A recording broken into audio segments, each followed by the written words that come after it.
사도신경으로 우리의 신앙을 고백하심으로 주일 새벽 예배를 하나님께 드리도록 하겠습니다.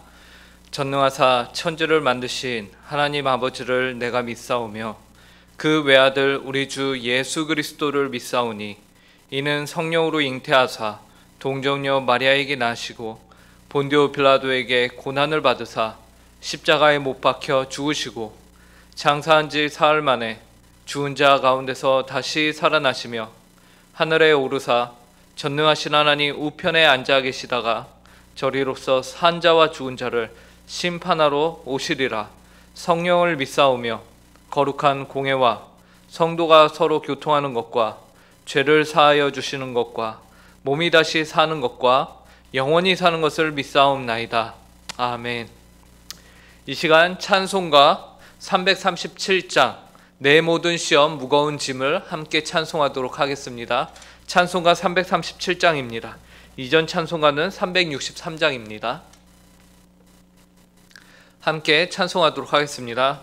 내 모든 시험 무거운 짐을 주 예수 앞에 아뢰이면 근심에 쌓인 날 돌아보사 내 근심 모두 맡으시네.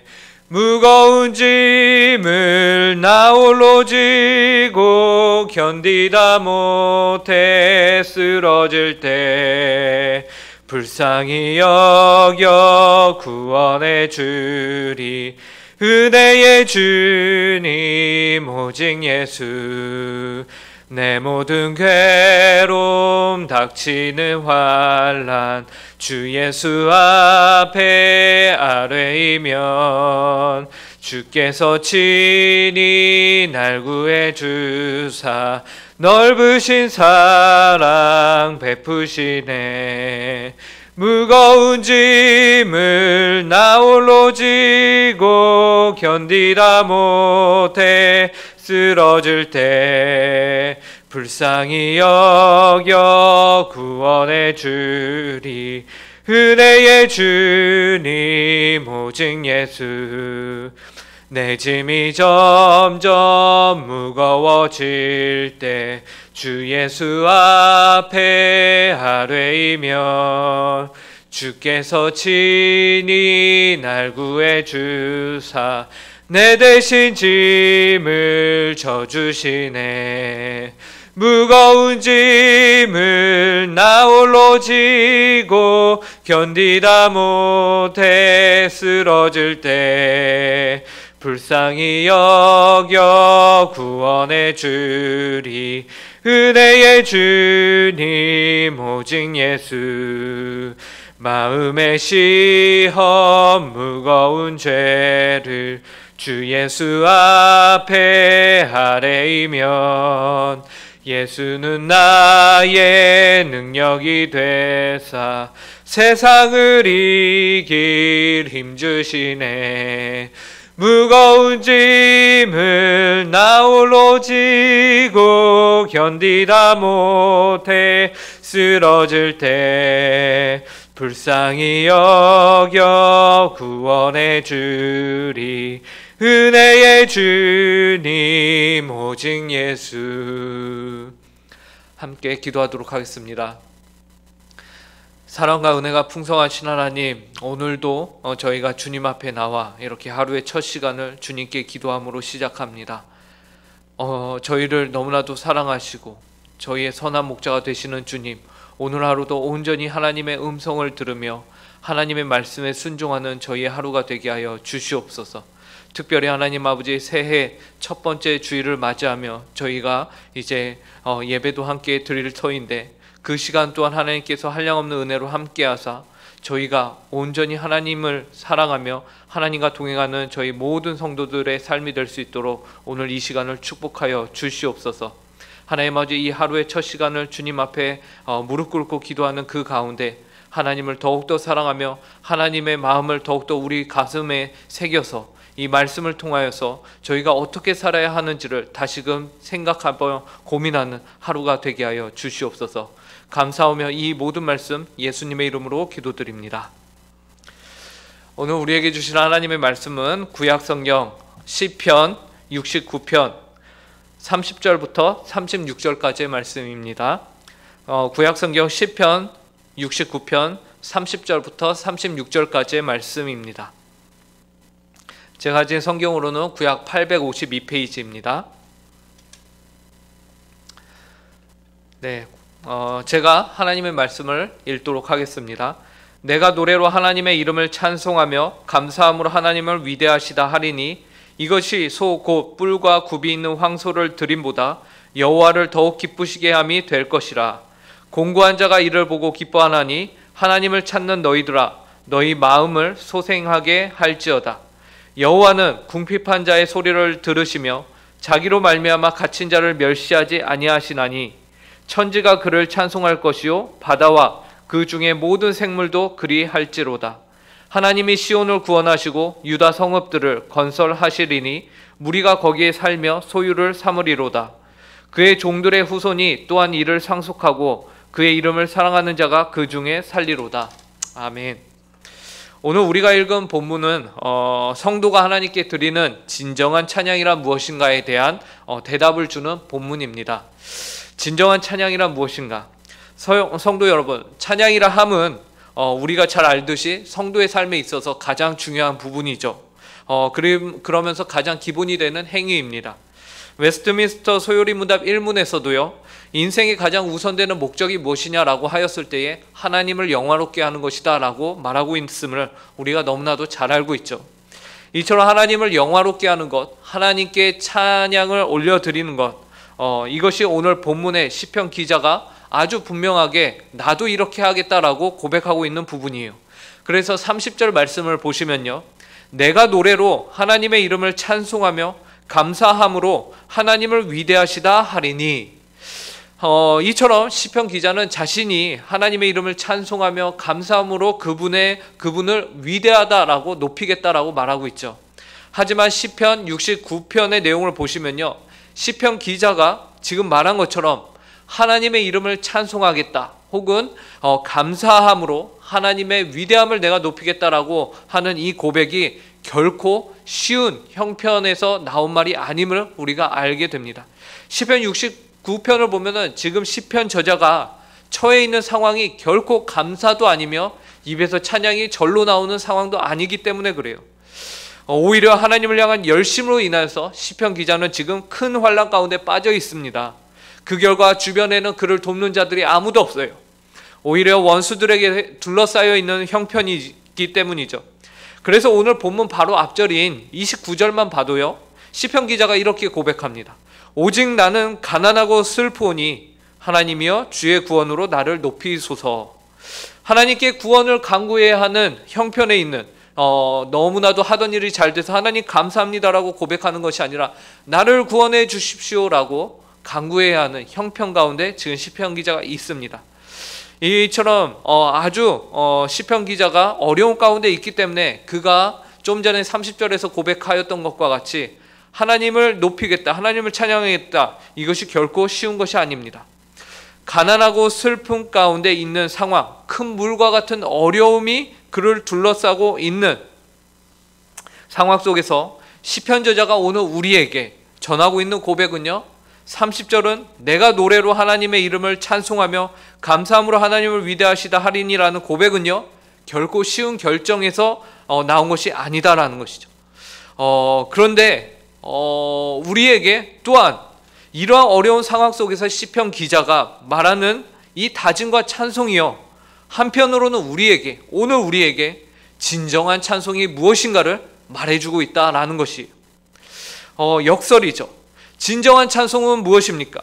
나의 어떠함으로 드리는 것이 아닌, 나의 어떠한 환경이나 형편 때문에 드리는 것이 아닌 하나님의 하나님 되심으로 드리는 것이 진정한 찬송임을 우리에게 말해주고 있는 겁니다. 나의 어떠함으로 드려서 되는 것이 찬송이 아닌 것이었어요. 사람들은 보통 이렇게 생각합니다. 내가 잘 되어서 뭔가 남들이 부러워하는 자리 혹은 남들의 부러움을 한 몸에 받는 그런 형편이 되었을 때에 내가 하나님께 영광을 돌려야 그 영광이 참 효과가 있겠다라는 것이죠. 하지만 이러한 생각은 오늘 성경의 말씀과는 대치가 됩니다. 다른 주장이에요. 제가 아는 한 권사님이 계세요. 그 권사님은 큰 교회를 출석하고 계셨는데 연세가 드시면서 점점 고민이 많아지셨어요. 왜냐하면은 당연히 연세가 드시면서 수입은 줄어들 것이고 그러다 보면은 본인의 모습이 하나님의 영광을 가리는 것은 아닌가, 뭔가 행색이나 그러한 헌금의 양이나 그런 것들이 줄어들면서 하나님은 커녕 이제 주변에 누를 끼치는 것은 아닌가 라면서 이렇게 걱정을 하기 시작하셨어요. 물론 그 권사님의 마음을 제가 잘 압니다. 그 권사님은 평생을 하나님 앞에서 신실한 신자로서 성도로서 살아오셨어요. 최선을 다하셨습니다. 그래서 하나님께 조금이나마 도움이 되기를 원하는 마음, 도움은 아니더라도 누가 되지 않아야 하겠다라는 마음, 그런 마음에서 나온 고백이죠. 그런데 여러분, 본인의 형편과 상관없이 늘 하나님 앞에서 신실하며 예배드리며 그 말과 행동으로 하나님을 드러내고 하나님의 성품을 드러내고 또한 성도들을 살피며 관심 갖는, 그리고 배려하는 그 모습이 오히려 하나님이 받으시는 찬송이다, 영광이다라는 것이죠. 그리고 그러한 하나님의 성품을 담아낸 그 권사님의 모습이 오히려 더욱 그분을 빛나게 하였습니다. 그분이 가진 재산이나 헌금의 액수가 그분을 빛나게 하고 하나님을 영화롭게 한 것이 결코 아니었어요. 바로 그분의 성품이었어요. 즉 우리의 환경과 형편을 의지하여서 하나님의 일을 하며 하나님께 영광을 돌리며 그분께 찬송을 돌리겠다는 말은 한편으로는 성경의 위배가 되는 말입니다. 이미 하나님을 무궁한 영광과 거룩한 가운데 계신 분이시기 때문에, 이미 하나님은 그처럼 완벽한 분이시기 때문에 우리가 무엇 하나 더할 것이 없는 분이십니다. 그런 분께 우리는 무엇을 해도 누가 될 수밖에 없는 것이에요. 그럼에도 불구하고 그분을 찬송하며 영광을 돌리는 그 자리로, 그 신분으로 부족한 우리를 그분이 초청하셔서 불러주셨다라는 것이죠. 그래서 우리의 찬송이 진정한 찬양이 될 수 있는 것입니다.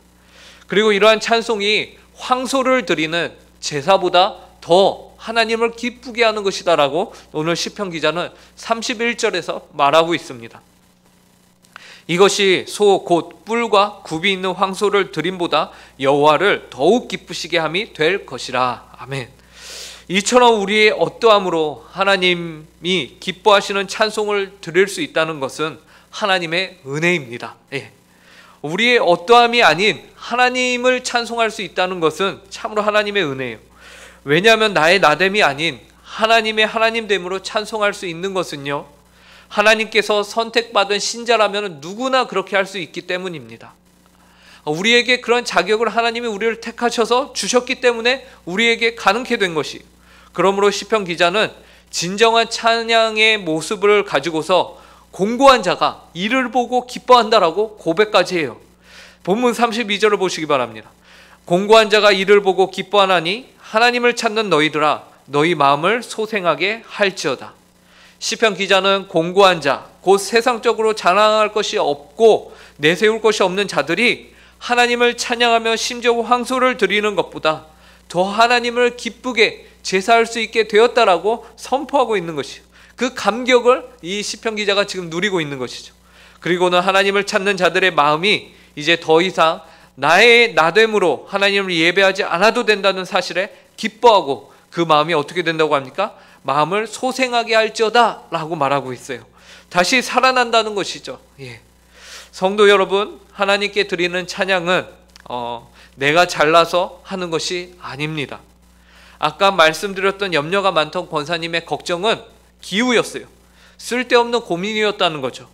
물론 그 마음과 의도는 선한 것이었어요. 그러나 하나님이 그런 찬양과 영광을 원하지 않으세요. 나의 나됨으로 드리는 찬양과 영광이 아닌 하나님의 하나님됨을 높이는 찬양을 하나님이 원하십니다. 하나님을 섬기는 것은 내가 잘나야 가능한 것이 아니구나, 나같이 공고한 자를 하나님께서 부르셔서 찬송케 하셨구나, 구원을 허락하시고 그분의 자녀로 삼아 주셨구나, 이 귀한 사실을 깨닫게 되어서 그 마음 가운데 감사가 넘치고 그 마음이 소생케 되었을 때에 온전히 하나님을 찬양할 수 있게 되었다라는 것입니다. 이것이 진정한 찬송이에요. 그래서 그런가 33절에서는요. 우리의 찬송을 받으시기에 합당한 바로 그 하나님의 성품을 우리로 하여금 찬송할 수 있는 자로 부르신 하나님의 성품을 또한 고백하는데요. 여호와 하나님이 궁핍한 자의 소리를 들으시고 갇힌 자를 결코 멸시하지 않으시는 분이라고 고백하고 있습니다. 33절을 제가 읽겠습니다. 여호와는 궁핍한 자의 소리를 들으시며 자기로 말미암아 갇힌 자를 멸시하지 아니하시나니. 이 말씀이 너무나도 귀합니다. 왜 그렇죠? 시편 69편 현재 이 시편 기자의 상황, 다윗의 상황은 하나님을 위한 열심을 내었지만 오히려 그 상황이 안 좋아졌단 말이죠. 그런데 33절에서는 자기로 말미암아 갇힌 자를 멸시하지 아니하시는 하나님을 드러내고 있기 때문에 그래요.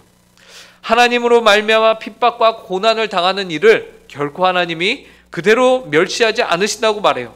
시편 기자는요, 마지막까지 그의 상황과 환경이 아무리 어렵고 힘들더라도 마지막까지 하나님을 향한 믿음을 저버리지 않고 있습니다.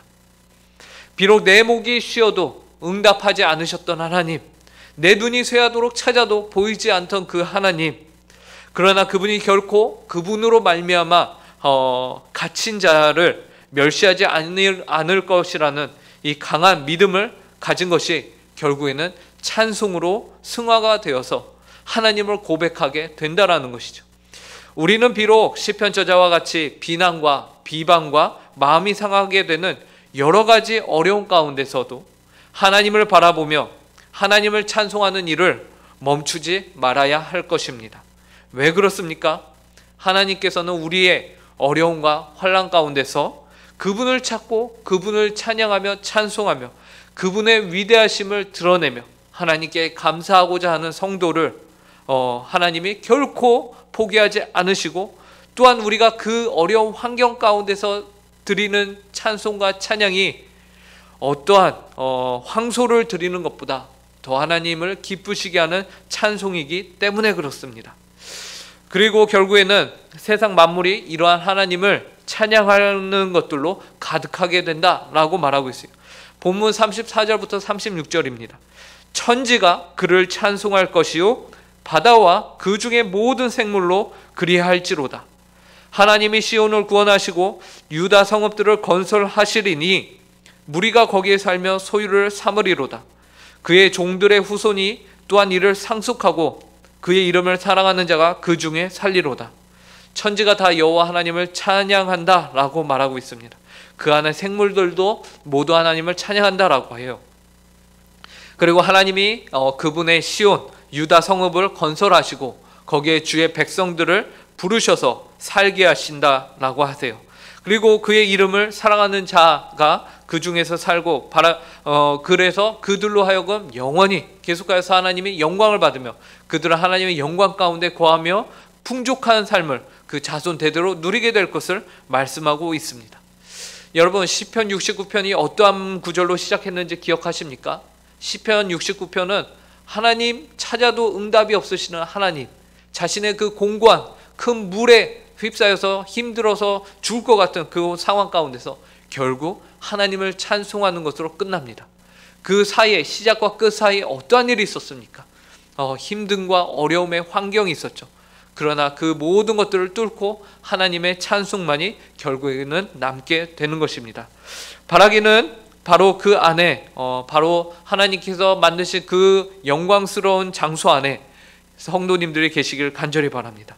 하나님의 하나님 되심으로 진정한 찬송을 드리는 백성들로 선택을 받아 온전한 삶의 예배를 드리시는 모든 성도님들이 되시길 간절히 바라고, 오늘 복된 첫 주일이 하나님 앞에서 그렇게 예배하는 귀하고 복된 주일이 되길 간절히 바랍니다. 함께 기도하겠습니다.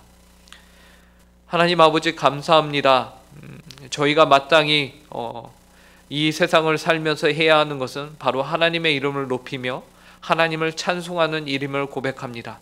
그러나 우리의 환경과 우리의 어떠한 성취와 우리의 어떠함으로 하나님을 높이는 것이 아니라 하나님의 하나님 되심을 높이는 모든 응곡교회 성도들이 되게 하여 주시옵소서.